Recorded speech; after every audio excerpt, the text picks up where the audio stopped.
As of today, Tesla has officially ended its development of full self-driving software after 5 years of hard work. They had to do it because they simply ran out of money.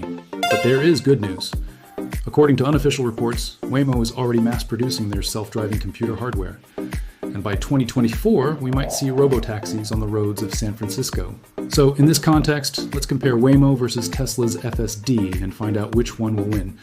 The first big difference between these two approaches is that WAYMO doesn't need any human assistance, while with Tesla's FSD, you always need at least a level 2 driver who is ready to take over at any moment. This is why WAYMO can drive automatically from their warehouse to their testing site. While for Tesla, even if Elon Musk claims that his software is fully autonomous, he still recommends having a human driver behind the wheel. And this requirement alone makes WAYMO's solution much more attractive for ride-sharing services like Uber or Lyft, because these companies only care about getting a vehicle from point A to point B, and they don't care who is sitting behind the wheel. And yes, technically, this is not true because they actually care a lot about who is behind the wheel. But in the case of an accident, they would be able to escape liability if they can prove that there was a human driver who could have taken over in that situation.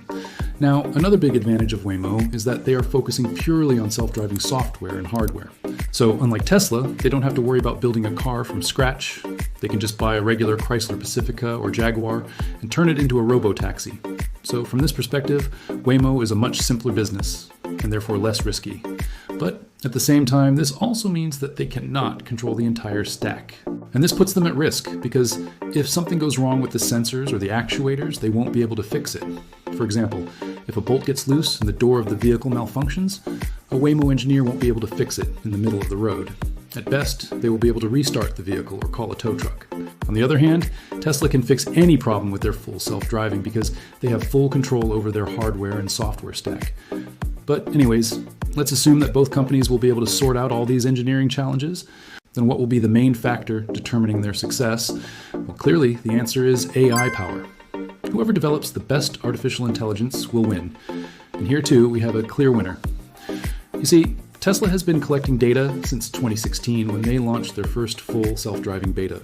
Since then, they have accumulated more than 1 million miles of real-world driving data, and they are getting at least 40 gigabytes per mile, which translates to a total of 40 terabytes of training data.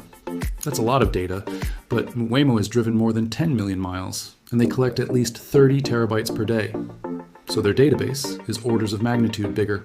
In other words, WAYMO has the resources to train a really powerful AI, maybe even something that will rival OpenAI's GPT-4, and this will make them truly unstoppable. In the end, WAYMO will keep improving their technology and expanding to new cities. But the biggest question is, where will they go after San Francisco? Well, probably Phoenix, because they are already testing their self-driving cars there. But after that, I think we will see them coming to Austin, Texas.